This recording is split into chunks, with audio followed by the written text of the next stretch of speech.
माझ्या महाराष्ट्रातील बांधवांनो, भगिनींनो आणि मातांनो, नमस्कार. जय महाराष्ट्र. सर्वप्रथम मी आपल्याला गुढीपाडव्याच्या शुभेच्छा देतो.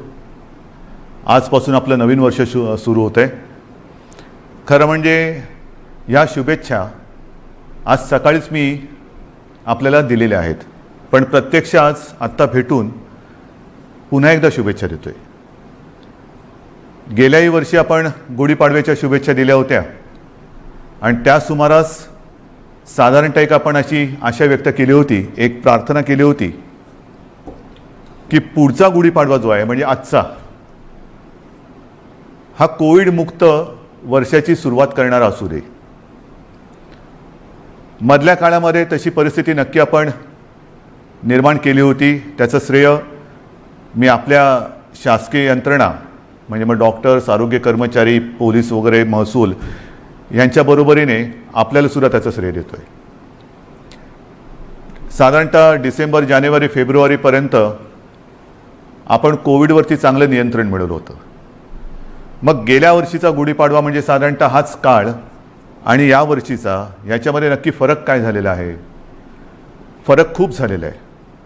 मधल्या काळात जे आपल्याला वाटत होतं की हे युद्ध आपण जिंकत आलेलो आहोत, त्या युद्धाला पुन्हा एकदा सुरुवात झालेली आहे. आणि ही सुरुवात अशी तशी नाही आहे, तर फार भयानक पद्धतीने ही रुग्णवाढ झालेली आहे. भयानक पद्धतीने म्हणजे आजचा जो आकडा आहे रुग्णांचा, तो आजपर्यंतचा सगळ्यात उच्चांक गाठणारा हा आकडा आहे. जवळपास 60,212 एवढे कोविड पॉझिटिव्ह रुग्ण आज आपल्या राज्यामध्ये नोंदवले गेलेले आहेत. 60,212 म्हणजे फार भीतीदायक ही परिस्थिती आहे.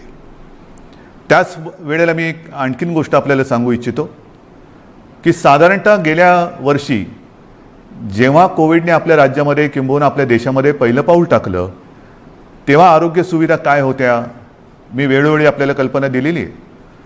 कोविडसाठी चाचणी करणारी जी लॅब आपण म्हणतो ती आपल्या राज्यात 1 किंवा 2च होत्या. आज सर्व मिळून जवळपास 523 चाचणी केंद्र आपल्या राज्यामध्ये आहेत.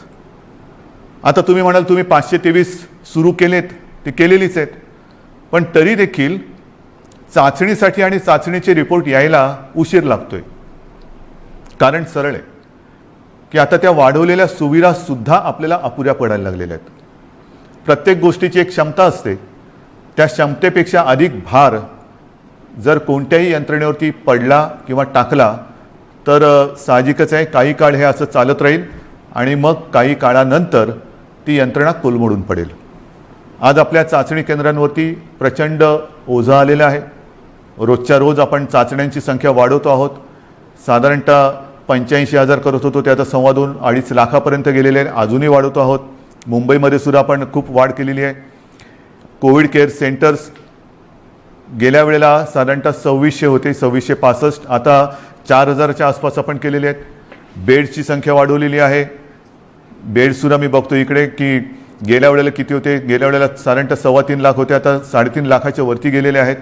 म्हणजे याच्यामध्ये सगळे आले, आयसोलेशन बेड्स आले, व्हेंटिलेटरचे आले, साधारणतः मध्यम लक्षणाचे आले, सगळेच. पण आता या सुविधांवरती भार यायला लागलेला आहे.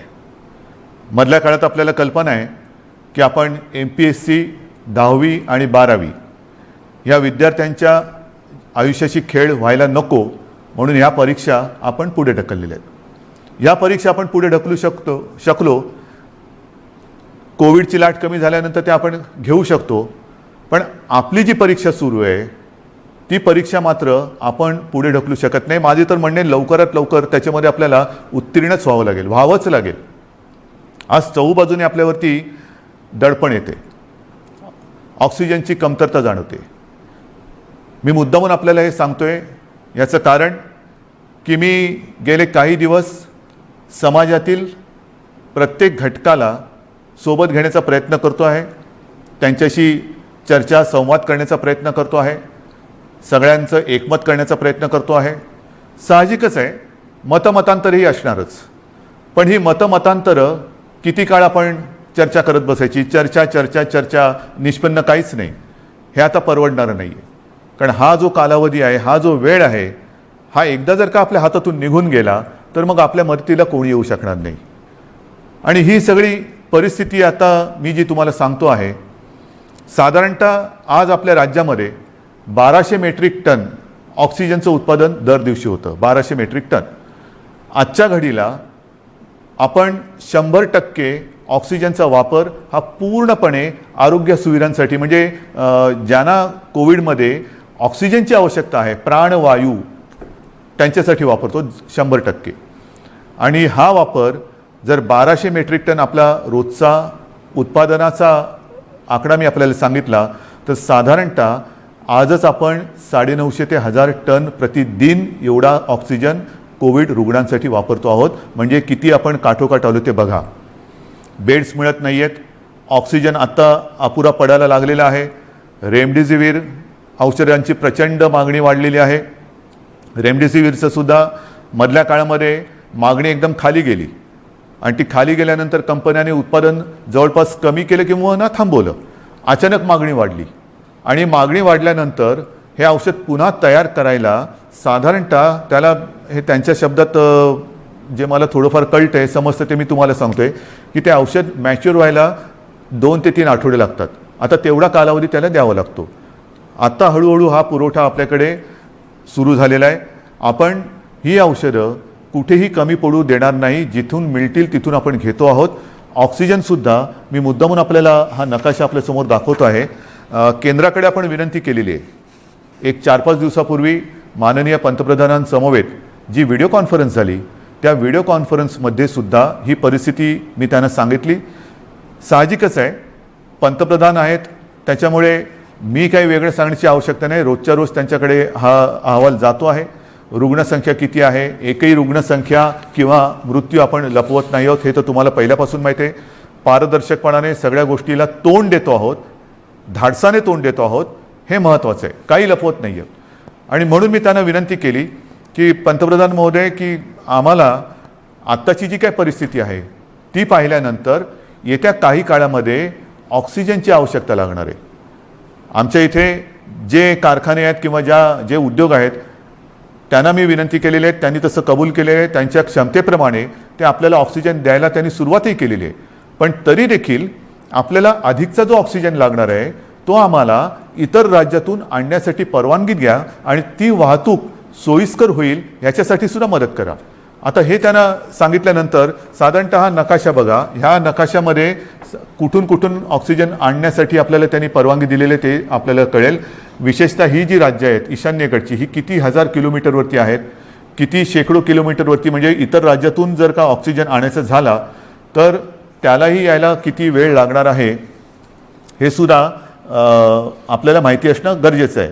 म्हणजे हा एकदम शेवटचा जो आहे पश्चिम बंगालमधला आहे, तो 1300 किलोमीटरवरती. म्हणजे असे खूप काही शेकड्यापासून, म्हणजे काही आपल्या राज्यात आहेत, परंतु इतर राज्यांमध्ये सुद्धा जे कारखाने किंवा ऑक्सिजन उत्पादक आहेत त्यांच्याकडनं आपल्याकडे ऑक्सिजन यायला रस्त्याने आणि रोजचा किती येणार, किती आणणार, सुरळीत पुरवठा आपल्याला पाहिजे. आणि त्याच्यासाठी मी माननीय पंतप्रधानांना काही विनंत्या करतो आहे. त्या बाकीच्या तर मी आपल्याकडे सांगतोच, पण एक विनंती मी त्यांना करतो आहे, ज्याच्याबद्दल मी अधिकृत पत्र पण लिहितो आहे, की ही रस्त्याने आता ऑक्सिजन आणेपर्यंत आमच्याकडे फार विचित्र परिस्थिती निर्माण झालेली आहे. मला कल्पना नाही असं करता येणं शक्य आहे का. असेल तर आपल्याला लष्करी तज्ज्ञांची मदत घेऊन जर हवाई वाहतुकीने आमच्याकडे ऑक्सिजन आणू शकलो आपण आणि आणू शकत असू तर कृपा करून आम्हाला नुसती परवानगी नाही तर एअरफोर्सला सांगून आम्हाला मदत करायचे तसे आदेश द्या. एवढी निकड आता आपल्याला ऑक्सिजनची लागलेली आहे. कारण तुम्हाला मी हा नकाशा दाखवला, आपल्याकडनं टँकर जाणार, तिकडनं ते भरणार, त्याच्याकडनं ते आपल्याकडे येणार.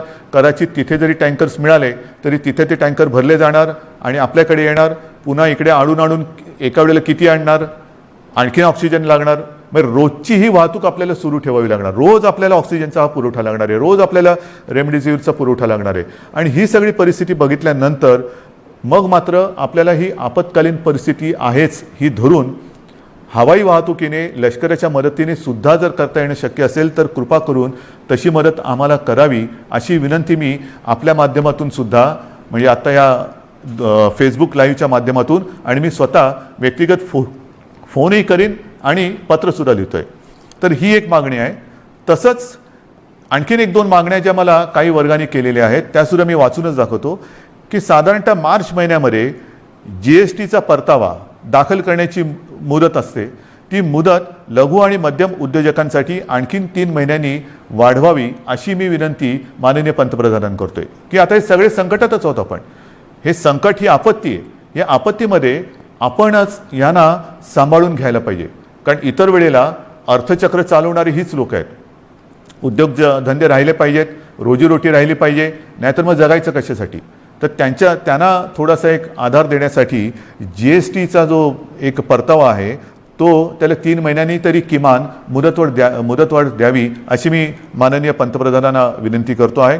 नंतर जसे आपण बघत असतो की भूकंप होतो, काही वेळेला अतिवृष्टी होते, पूर येतो, मग ती नैसर्गिक आपत्ती आपण जाहीर करतो. नैसर्गिक आपत्ती जाहीर केल्यानंतर मग त्याच्यामधले जे काही निकष असतात त्या निकषच्या अनुषंगाने आपण वैयक्तिक मदत ही करत असतो. तर ही सुद्धा एक नैसर्गिक आपत्ती आहे, तिथं आपण सगळ्यांनीच मानलेली आहे. पण ह्या नैसर्गिक आपत्तीमध्ये जसं इतर नैसर्गिक आपत्तीमध्ये जे निकष आपण लावतो आणि विशेषतः ज्यांची रोजीरोटी ही ह्याच्यामध्ये थोडीशी हल्लेली आहे म्हणा किंबहुना जाण्याची शक्यता निर्माण झालेली आहे, त्यांच्या रोजीरोटीवरती गदा किंवा संकटात सापडलेली आहे, अशा लोकांना व्यक्तिगत मदत आपण काय करू शकतो ती मदतसुद्धा द्यावी अशी मी माननीय पंतप्रधानांकडे विनंती करतो आहे. याचं कारण असं की ही आपत्ती ही फार विचित्र आहे. याच्यावरती अजूनही म्हटलं तर औषध सापडलेलं तर नाहीच आहे, पण लस ही सापडलेली आहे. माननीय पंतप्रधानांनी सांगितलं की 11 ते 14 तारखेपर्यंत टीका महोत्सव करा आहे. माझं तर म्हणणं केवळ 4च दिवस नाही, आमच्याकडे आम्ही लसीकरणाचा वेग हा मोठ्या प्रमाणात वाढवलेला आहे. पुन्हा मी त्या लस किती मिळते आणि किती ह्या राजकारणात जाऊ इच्छित नाही, पण लसीकरण हे वाढवावंच लागेल. लसीकरण का वाढवायचं तर लसीकरण केल्यानंतर ह्या लाटेतून बाहेर पडू का नाही. कारण लस दिल्यानंतर सुद्धा प्रतिकारक शक्ती यायला काही दिवस जावे लागतात. नक्कीच आत्ताची लाट ही प्रचंड मोठी आहे. या लाटेतून आपल्याला काही गोष्टी मी पुढे सांगणार आहेत त्या करूनच बाहेर पडावं लागेल. परंतु लसीकरण एवढ्यासाठी की लसीकरण केल्यानंतर तिसरी लाट, कारण जगामध्ये आता तिसरी लाट, चौथी लाट, 5वी लाट ह्या अशा लाटामागून लाटा ह्या येत आहेत, हा अनुभव आहे. जसं ब्रिटननी काय केलं 2.5 ते 3 महिने अत्यंत कडक निर्बंध लावले, लॉकडाऊन केला. पण दरम्यानच्या काळामध्ये त्यांनी संपूर्ण जनतेला जवळपास काही टक्के जनता त्यांनी आता कव्हर केली, 50%हून जास्त झाली असेल जनतेला त्यांनी वॅक्सिनेशनच्या माध्यमातून एक सुरक्षित केलं. लसीचा पहिला डोस देऊन टाकला आणि तो दिल्यानंतर आत्ताचं तिथलं जे चित्र आहे हॉस्पिटलायझेशन बरंचसं कमी झालेलं आहे, मृत्यूदर हा घटलेला आहे. मग त्याच दिशेने त्याच मार्गाने आपल्याला देखील जावं लागेल. आपल्याला येत्या काही काळात भरपूर प्रमाणामध्ये लसीकरण वाढवावं लागेल की जेणेकरून पुढची लाट आपण कदाचित थोपवू नाही शकणार, पण तिचा वेग हा मंदावू शकू. म्हणजे पहिली लाट आता जर का बघितलं आपण पाठीवळून बघताना तर या लाटेच्या तुलनेत ती लाट काहीच नव्हती. एवढी प्रचंड मोठी ही लाट आहे. अजूनही आपण पीकच्या जवळ गेलो आहोत की नाही कळायला मार्ग नाही आहे. रोजची रुग्णसंख्या वाढते आहे की कुठपर्यंत वाढेल सांगता येत नाही. एक वेगळेपण मी आपल्याला सांगतो की गेल्या वर्षीसुद्धा जेव्हा कोविडची सुरुवात झाली तेव्हा साधारणतः आपण एक चित्र समोर ठेवत असतो की आज एवढी रुग्णसंख्या आहे तर 15 दिवसानंतर रुग्णसंख्येत किती वाढ होईल, रुग्णवाढ किती होईल, महिन्याभरानंतर रुग्णवाढ किती होईल, आणखीन अशीच रुग्णवाढ राहिली, हाच वेग राहिला तर किती दिवसात किती रुग्णवाढ होईल. आणि मी आपल्याला सांगू इच्छितो गेल्या वर्षी केवळ आपल्या आणि आपल्याच जिद्दीमुळे आणि आपल्या संयमाने, आपल्या सहकार्यामुळे जे काही चित्र आपल्याला दाखवलं गेलं होतं तेवढी लाट आपण येऊ दिली नव्हती. त्यापेक्षा कितीतरी खाली आपण कोविडला ठेवला होता. म्हणजेच काय, आपण एकदा हे करून दाखवलेलं आहे. होय, एकदा आपण हे करून दाखवलेलं आहे, कोविडवरती नियंत्रण मिळवून दाखवलेलं आहे. मात्र यावेळीची जी लाट आहे ती लाट आणि जे काही चित्र समोर रुग्णवाढीचं ठेवलं जाते ते जवळपास येते. म्हणजे जी अपेक्षित रुग्णवाढ 15 दिवसांनी किती होईल, महिनाभरानंतर किती होईल, हे जे काय सांगितलं जाते ते चित्र हे यावेळेचं जवळपास सारखं आहे. गेल्या वेळेला जेवढी आपण आरोग्य सुविधा वाढवली ही आरोग्य सुविधा नाही म्हटलं तरी तोकडी पडताना आपल्याला आता दिसते, आपण अनुभवतो आहोत. पण म्हणून आपण काही स्वस्त नाही बसलेलो, आपण हातपाय गाडून अजिबात बसलेलो नाही, बसणारच नाही. जिद्दीने आपण लढणार आणि जिंकणारच, जिंकायचंच ही जिद्द घेऊनच आपण हे युद्ध लढतो आहोत. आज सुद्धा मी जे काय आपल्याला सांगणार आहे ते का पाहिजे. एक तर ही रुग्णवाढ भयावह आहे, भीतीदायक आहे. ऑक्सिजनचा उपयोग आपल्याला जास्त करावा लागतोय कारण तेवढी रुग्णसंख्या वाढते. ऑक्सिजनची कमतरता ही आता जाणवायला लागलेली आहे, औषधांची कमतरता ही जाणवायला लागलेली आहे, रुग्णशय्यांची कमतरता ही आता दिसायला लागलेली आहे. आपण येत्या काळामध्ये पुन्हा एकदा आरोग्य सुविधा आणखीन वाढवतो आहोत. मुंबईत वाढवतोय, विदर्भात वाढवतोय, पुण्यात वाढवतोय, सगळीकडे वाढवतो आहोत. जिथे जिथे जे जे करता येणं शक्य असेल ते ते आपण सगळे मिळून करतो आहोत. मग तिकडे ऑक्सिजनचे बेड्स वाढवायची आवश्यकता असेल तर ते वाढवतो आहोत, व्हेंटिलेटर्स वाढवण्याची आवश्यकता असेल तर ते वाढवतो आहोत, आयसोलेशन बेड्स वाढवण्याची आवश्यकता असेल ते वाढवतो आहोत, क्वारंटाईन वाढवण्याची आवश्यकता असेल ते वाढवतो आहोत. पण हे एकतर्फी झालं. एकतर्फी म्हणजे असं की त्याला अजून दोन गोष्टी आहेत. ही आरोग्य सुविधा वाढवल्यानंतर प्रत्यक्ष उपचार करण्यासाठी आपल्याला डॉक्टर्स लागणार. डॉक्टर्ससाठी सुद्धा आपले प्रयत्न चालू आहेत. आत्ता नवीन जे विद्यार्थी आपले उत्तीर्ण झालेले आहेत त्यांना आपण आवाहन करतो आहोत की तुम्ही पण या, त्यांचीसुद्धा आपण आरोग्याची काळजी घेणार आहोत, त्यांनासुद्धा आपल्यासाठी आपल्यासोबत घेणार आहोत. त्याचबरोबरीने मी जसं गेल्या वर्षी एक आवाहन केलं होतं की निवृत्त झालेले काही डॉक्टर्स किंवा डॉक्टर कधी तसे निवृत्त होतच नाहीत, पण परिचारिका असतील, आरोग्य कर्मचारी असतील, त्यांनासुद्धा मी आवाहन करतो आहे की तुम्हीसुद्धा पुन्हा एकदा ह्या महाराष्ट्रावरती कोसळलेल्या नैसर्गिक संकटात मदतीला, नुसतं मदतीला नाही मी म्हणत, लढायला पुढे या, लढण्यासाठी पुढे या. सर्व स्वयंसेवी संस्था आहेत, सेवाभावी संस्था आहेत, व्यक्ती आहेत, त्यांनासुद्धा मी आवाहन करतो आहे की आता वेळ आलेली आहे, तुम्हीसुद्धा या. जे जे आपण करता येणं शक्य असेल आणि जे जे तुम्ही करू शकाल ते ते करण्यासाठी आणि हे युद्ध जिंकण्यासाठी तुम्ही सरकारच्या सोबत या. बांधवांनो आणि भगिनीनो, ही उणीधुणी काढण्याची वेळ नाही आहे. मी गेल्याही वेळेला सांगितलं होतं, सर्व राजकीय पक्षांना पुन्हा एकदा आवाहन करतो आहे की उणीधुणी काढत बसू नका. आता जर का उणीधुणी काढत बसलो तर महाराष्ट्र आपल्याला माफ नाही करणार. राजकारण आपण वृत्तपत्रात वाचलं की माननीय पंतप्रधानांच्या समवेत झालेल्या व्हिडिओ कॉन्फरन्समध्ये सुद्धा मी त्यांना हीच विनंती केली की देशातील सर्व प्रमुख राजकीय नेत्यांना एकत्र बोलून व्हिडिओ कॉन्फरन्सच्या माध्यमातून सर्वांना सांगा की आत्ता राजकारण बाजूला ठेवा. हे फार मोठं संकट आहे. आपण एकत्र येऊन जर का लढलो नाही, जर आपण याला साथ म्हणत असू तर आपण सुद्धा एक साथ आलो पाहिजे, एक साथ लढलं पाहिजे, तरच या साथीवरती आपण विजय मिळवू शकतो. आणि म्हणून ही सगळी परिस्थिती आपल्याला सांगितल्यानंतर नाईलाजाने मला काही गोष्टी ह्या थोड्याशा बंधनात्मक आपल्याला करावायला लागणार आहेत. आणि मला खात्री आहे की हे जे निर्बंध आपण लावतो आहोत हे केवळ आणि केवळ आपल्यासाठी आहेत. मला आनंद होतोय असं कृपा करून समजू नका. मी गेले महिनाभर साधारणतः याची कल्पना देत आलेलो आहे की असं नाही झालं तर काय होईल, तसं नाही झालं तर काय होईल. आपण तसं म्हटलं तर बराचसा वेळ चर्चेमध्ये आणि विचारविनिमयात घालवलेला आहे. आता मात्र कडक पावलं उचलण्याची आवश्यकता आणि ती वेळ तो क्षण आलेला आहे. मग काय करायचं. मी एकदम काही लॉकडाऊन असं म्हणत नाही आहे, पण काही निर्बंध हे साधारणतः त्या सदृश्य आहेत. कारण ही साखळी जर का तुटली नाही तर ही साखळी आपल्याला पूर्ण गुरफटून गुंबरवून टाकल्याशिवाय राहणार नाही. आपल्याला रोजीरोटी महत्त्वाची आहेच, त्याहीबद्दल मी बोलणार आहे. पण रोजीरोटीच्या बरोबरीने आधी जीव वाचवायला पाहिजे. जीव वाचलं तर सगळं काही आहे. आणि जीव वाचवणं हाच आत्ता आपल्यासमोरचा महत्त्वाचा मुद्दा आहे. आणि तो वाचवण्यासाठी मी पुन्हा एकदा सगळ्यांना हात जोडून विनंती करतो आहे की आजपर्यंत जी काही निर्बंध आपण टाकलेले होते त्या निर्बंधात आता आपण अधिक वाढ करतो आहोत. आणि हे निर्बंध उद्या 8 वाजल्यापासून, संध्याकाळी 8 वाजल्यापासून आपल्या राज्यात लागू होतील.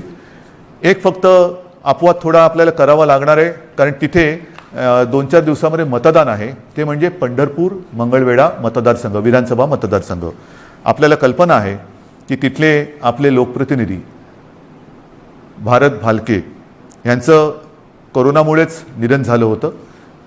दुर्दैवाने ते आपल्यातून गेले आणि त्यांची जी जागा आहे त्या मतदारसंघात येत्या 2-5 दिवसामध्ये मतदान आहे. मतदान झाल्यानंतर मात्र तिकडे सुद्धा हे निर्बंध अत्यंत कडकपणाने लागू होतील.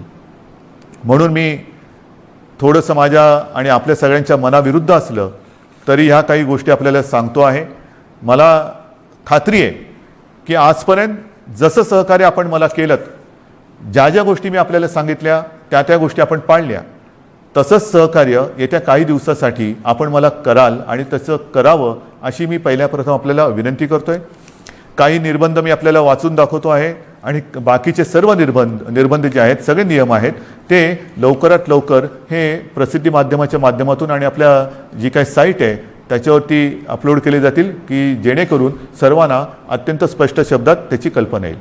जे निर्बंध आहेत ते असे आहेत की उद्या संध्याकाळपासून आपण ब्रेक द चेन म्हणजे ही शृंखला तोडायची, आपल्याला तोडावीच लागेल आणि ती तोडण्यासाठी आपण राज्यात 144 कलम लागू करतो आहोत.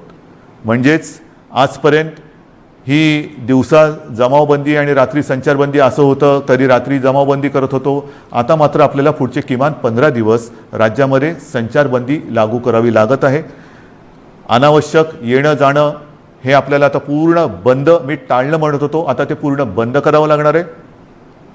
कोणत्याही व्यक्तीला अतिआवश्यक काम किंवा योग्य कारण नसेल तर घराबाहेर आपण आता पडू द्यायचं नाही आहे. मी तर विनंती करतोय की हे मी नियम सांगतोय, पण मला आपल्याकडनं उलटं पाहिजे की जसा एक शब्द आहे जनता कर्फ्यू, जनता ठरवते की नाही आम्हीच आता हे करणार किंवा हे करणार नाही, तसं तुम्ही ठरवायचं आहे की नाही ना आता तसं अनावश्यक काही काम आणि आहे ना बाहेर संकट, तर मग मीच कारण नसताना घराबाहेर पडणार नाही.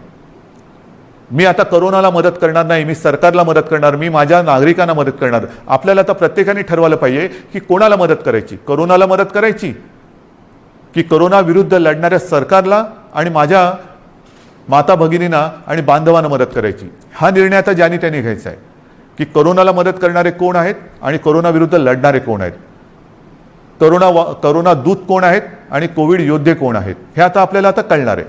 आणि म्हणून मला असं वाटतं की काही गोष्टी ज्या आहेत त्याच्यात आवश्यक कॅटेगरी सेवा व उपक्रम वगळून सर्व आस्थापना, सार्वजनिक ठिकाणे, इतर सेवा बंद राहतील. सकाळी 7 ते रात्री 8 ह्या काळामध्ये आपण अत्यावश्यक सेवा ज्या आहेत त्या चालू ठेवणार आहोत. एक गोष्ट मी मुद्दामून सांगतोय की आपण सार्वजनिक वाहतूक व्यवस्था बंद करत नाही आहोत, म्हणजे लोकल्स बंद करत नाही आहोत, बस सेवा बंद करत नाही आहोत, मात्र त्या केवळ आणि केवळ अतिआवश्यक कामासाठीच वापरल्या जातील. आणि त्यातून त्या चालू का ठेवतोय तर जीवनावश्यक सेवा सुविधा देणारा जो कर्मचारी वर्ग आहे त्याचं येणं जाणं, कारण त्या जर का बंद पडल्या म्हणजे पाणी आहे, आपले सफाई कामगार आहेत, त्यांना कुठेही तसं आपण सांगू शकत नाही वर्क फ्रॉम होम, घरी राहा आणि शहर स्वच्छ करा, घरी राहा आणि शहराचा पाणी पुरवठा सुरळीत ठेवा, नाही, त्यांना संकट असो वा नसो आपल्यासाठी आपल्याला सेवा सुविधा देण्यासाठी रोज कामावर यावंच लागणार आहे. आणि म्हणून त्यांची ये जा ही सुलभतेने व्हावी म्हणून आपण पब्लिक ट्रान्सपोर्ट हे चालू ठेवतो आहोत. आणि त्याच्यामध्ये सुद्धा आवश्यक कॅटेगरी कोणती धरलेली आपण साहजिकच आहे, रुग्णालय आहेत, दवाखाने आहेत, वैद्यकीय विमा, औषधी कंपन्या, औषधी दुकाने, वैद्यकीय सेवा देणारे काही डीलर्स आहेत, वाहतूक सप्लाय चेन आहे, लस उत्पादक व वाहतूक करणारे, कारण लस उत्पादक त्यांच्यासाठी वायल्स लागतात, त्यांचे कारखाने उघडे राहतील, त्यांची वाहतूक ये जा करणारे वाहनं आहेत ती चालू राहणार आहेत, मास्क, जंतुनाशक उत्पादक, वितरक, वैद्यकीय कच्चा माल सगळे. त्याचप्रमाणे जनावरांशी जे संबंधित आहेत म्हणजे आपले कृषीची जनावरं आली, शहरामध्ये आपले ज्याला आपण पाळीव प्राणी म्हणतो त्यांच्या संबंधितली दुकानं, त्यांची दवाखाने हे उघडे राहतील, शीतगृहे, वेअरहाऊसिंग, हवाई वाहतूक, रेल्वे, बस, ऑटो, विविध देशांची राजनैतिक कार्यालय. नंतर तोंडावरती पुन्हा पावसाळा आलेला आहे, एप्रिल तर अर्धा गेला, येत्या 1.5 महिन्यामध्ये पाऊस येणार. पावसाळ्याची जी काही कामं आहेत ती पावसाळी पूर्वच करावी लागतात. तर ती पावसाळ्यासाठीची पावसाळीपूर्वीची जी कामं आहेत ती सगळी चालू राहतील. त्याच्यानंतर बँक्स, रिझर्व्ह बँक इंडिया आणि त्यांच्याशी संबंधित सगळे सेबीने मान्यता दिलेली कार्यालय आहे, दूरसंचार सेवा व त्यांच्याशी संबंधित देखभाल व दुरुस्ती करणारे ह्या सगळ्या गोष्टी, ई कॉमर्स असेल, ह्या सगळ्या आहेत. त्याच्यानंतर अधिस्वीकृतीधारक पत्रकार, त्यांनासुद्धा आपण यातनं त्यांना मुभा दिलेली आहे जाण्या येण्याची. पेट्रोल पंप चालू राहतील, पेट्रोलियम उत्पादन आहेत, कार्गो सेवा, डेटा सेंटर्स, IT सेवा, शासकीय व खाजगी सुरक्षा मंडळं, ह्या सगळ्या गोष्टी ह्या आपण चालू ठेवतो. हे आहेत, बरंचसं आहेत, बऱ्याच गोष्टी आहेत. त्याची संपूर्ण मी आता वाचत नाही आहे, पण ह्या गोष्टी ह्या प्रसिद्धी माध्यमाच्या माध्यमातून आपल्याकडे येतील, त्याबरोबर आता अपलोड पण केल्या जातील. तेवढ्या आणि तेवढ्याच चालू राहतील. बाकीची कृपा करून मी आपल्याला विनंती करतो आहे की ह्या सेवा किंवा इतर काही आपली वाहतूक आहे ती बंद राहणार आहे. बांधकामामध्ये सुद्धा आणि इतर जे काही उद्योग आहेत त्यांनासुद्धा मी सांगतोय की तुम्हीसुद्धा जिथे जिथे तुमच्या साईट्स आहेत, एक तर त्या साईटवरती तुमच्याकडे सुविधा असेल तर तुमच्या कर्मचाऱ्यांची सोय तिथल्या तिथे करा. त्यांना उगाचच तिथून त्यांच्या घरी, त्यांच्या घरातून तिथे, म्हणजे कोविडची ये जा जशी व्हावी तशी त्यांची ये जा होऊ देऊ नका. त्यांच्या माध्यमातून कुठे कोविड पसरू देऊ नका. त्यांच्या आरोग्याची खबरदारी घ्या. जर का करायची तुमच्या कॅम्पसमध्ये सुविधा नसेल, पण काही उद्योग असे आहेत की त्यांनी त्यांच्या कर्मचाऱ्यांची एक वसाहतच वसवलेली आहे, ठीक आहे, तो कारखान्यात येईल, तिथून त्याच्या वसाहतीत जाईल, तिथून पुन्हा इकडे, एवढ्या पुरतं वाहतुकीची व्यवस्था तुम्ही करू शकत असाल तर तुमचा उद्योग चालू ठेवायला काही हरकत नाही आहे. आपल्याला अनावश्यक सगळ्या गोष्टी, सगळी ये जा ही थांबवायची आहे. म्हणून कृपा करून अनावश्यक गोष्टी ज्या आहेत त्या टाळायला पाहिजे.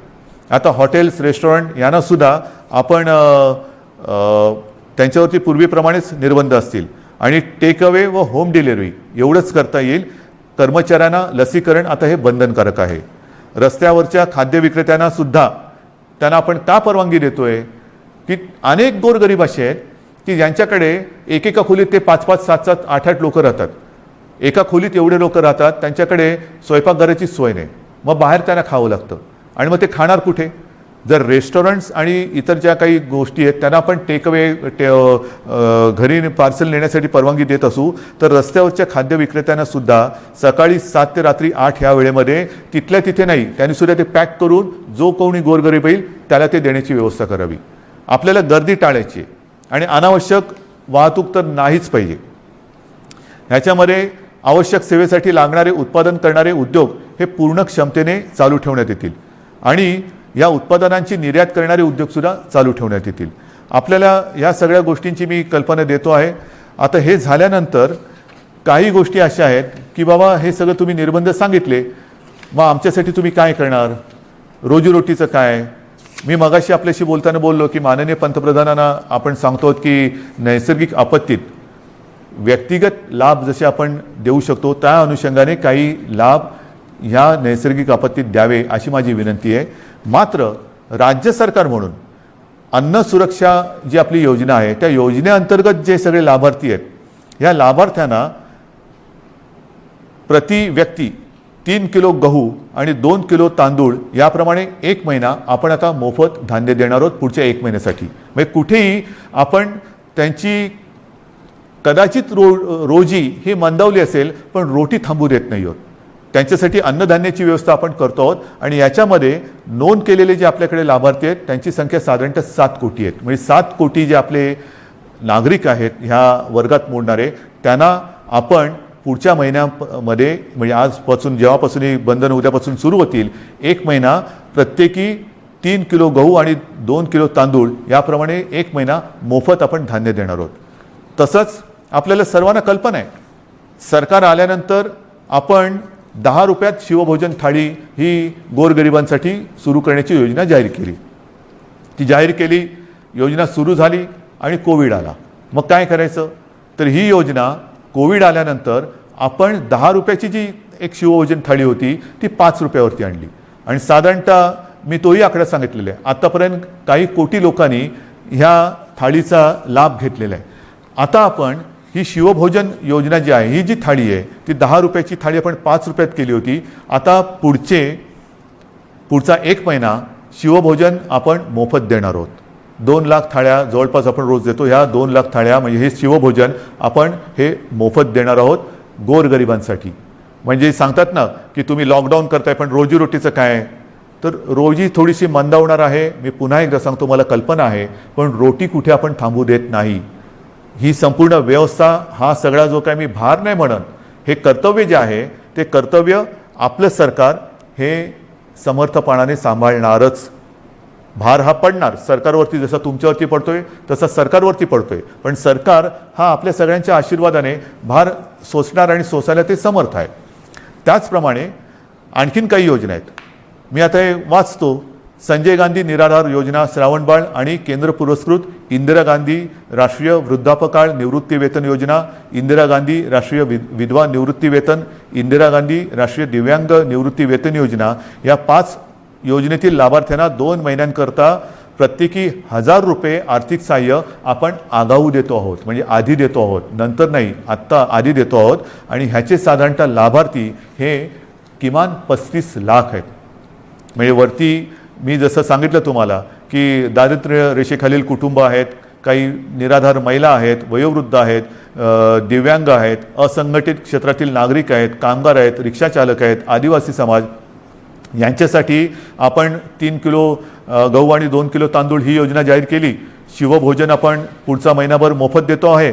त्याच्यानंतर आता ह्या योजना त्याच्यात जो 1000 रुपयांचा जो देणं असतं आपण ते आगाऊ देतो आहोत आणि त्याच्यात 35 लाख लोक आपण त्यांना एक नाही म्हटलं तरी आधार देतो आहोत. नंतर महाराष्ट्र इमारत व इमारत कामगार कल्याणकारी जे मंडळ आहे त्या मंडळामध्ये राज्यातील नोंदणीकृत बांधकाम कामगार जे आहेत त्यांना 1500 रुपये, हे 1500 रुपये आपण अर्थसहाय्य देतोय प्रत्येकी.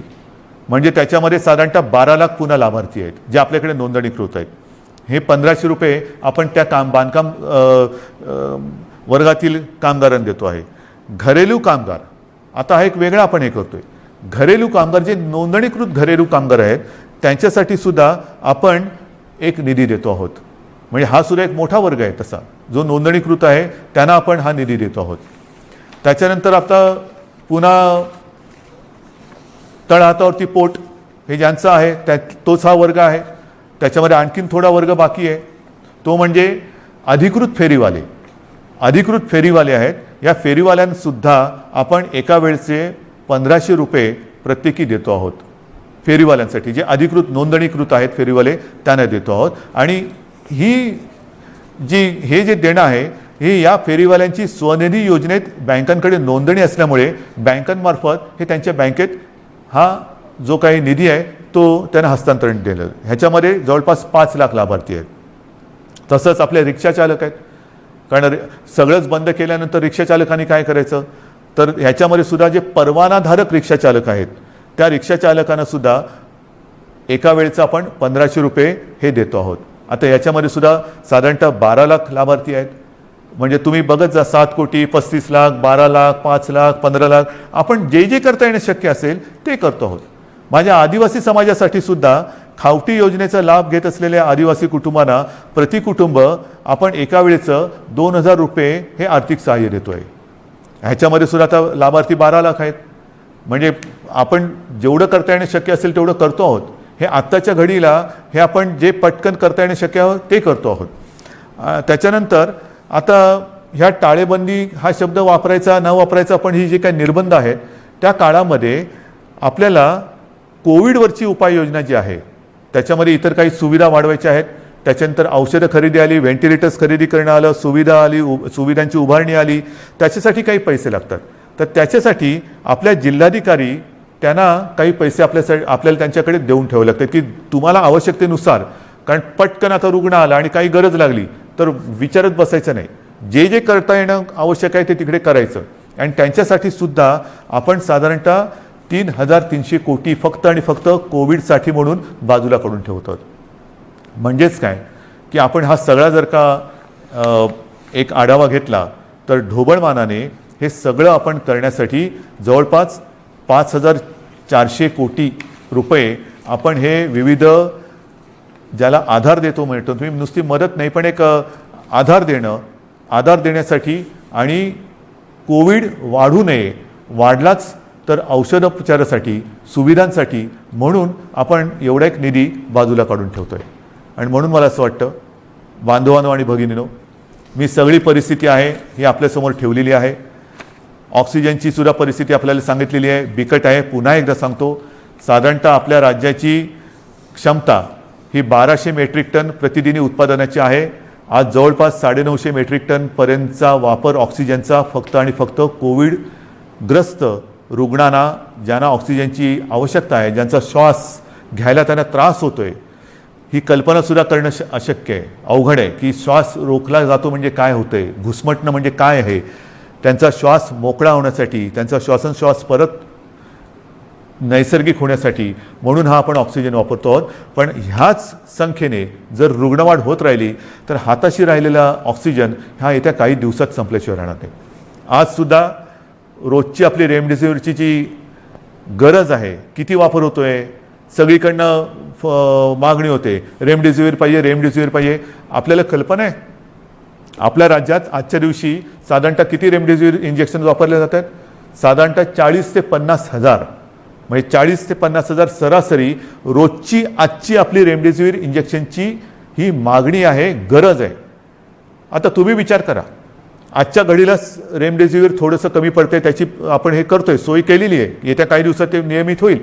पण जर काही रुग्णसंख्या, रुग्णवाढ अशीच राहिली, याच पटीत वाढत राहिली तर येत्या काही दिवसामध्ये रेमडेसिवीरची आवश्यकता ही दुप्पट होणार आहे. म्हणजे जिकडे 50,000 असेल तिकडे 1,00,000 होणार आहे. 1,00,000 म्हणजे अजून एवढीच रेमडेसिवीरची आवश्यकता आपल्याला आहे. हे सगळं मी अत्यंत प्रामाणिकपणाने आपल्यासमोर ठेवलेलं आहे. त्याच्यामध्ये कुठेही लपवाछपवी नाही, कुठेही अपारदर्शकता नाही. ही बंधनं केवळ आणि केवळ एक नाईलाज म्हणून आपल्याला आता ही स्वीकारावी लागत आहेत. याचं कारण की जगभराचा जो अनुभव आहे, आरोग्य सुविधा वाढवणं, लसीकरण वाढवणं, मात्र त्याच वेळेला ते वाढवण्यासाठी थोडीशी एक मध्ये आपल्याला संधी लागते. ती संधी आणि ही साखळी तोडण्यासाठी आपल्याला हे निर्बंध स्वीकारावे लागत आहेत. हे पूर्ण जगाने आता स्वीकारलेलं सत्य आहे. आणि म्हणून माझी आपल्याला हात जोडून विनंती आहे की ही बंधनं ही एकतर्फी टाकलेली नाही आहेत. ही बंधनं टाकण्यामागे जो उद्देश आहे तो केवळ आणि केवळ प्राण वाचवणे हाच एक उद्देश आहे. आनंददायी ही परिस्थिती नाही आहे, घाबरण्यासारखं सुद्धा तसं नाही आहे, कारण आपण समर्थपणाने ह्याचा मुकाबला करतो आहोत. आजपर्यंत जे सहकार्य आपण मला केलं, जसं मला आपल्या कुटुंबातील एक आपण मानता, त्याच तळमळीने आणि त्याच प्रेमाने आणि त्याच आपुलकीने माझ्यावरती मी पुन्हा सांगतो, टीका करणारे किती करत असले तर त्या टीकेची पर्वा न करता आपल्याशी जी माझी बांधिलकी आहे त्या बांधिलकीला स्मरून आणि तिला जागून मी केवळ आणि केवळ माझ्या राज्याच्या, माझ्या माता भगिनींच्या, माझ्या बांधवांच्या हितासाठी ही निर्बंध आपल्यावरती थोडीशी लादत आहे. कृपा करा, न चिडता, न रागावता, समजून घेऊन सहकार्य करा आणि ही लढाई जिंकायला नुसती मदत नाही तर मी पुन्हा एकदा सांगतो की आपण सगळे सैनिक म्हणून सोबत या आणि ही लढाई जिंकायचीच या जिद्दीने पुन्हा एकदा कंबर कसून कोविड भगाव ह्या पद्धतीने आपल्याला आता हे करावं लागेल. आजपर्यंत जसं सहकार्य केलं तसंच सहकार्य यापुढेही अपेक्षित आहे. सर्वांना धन्यवाद देतो. जय हिंद, जय महाराष्ट्र.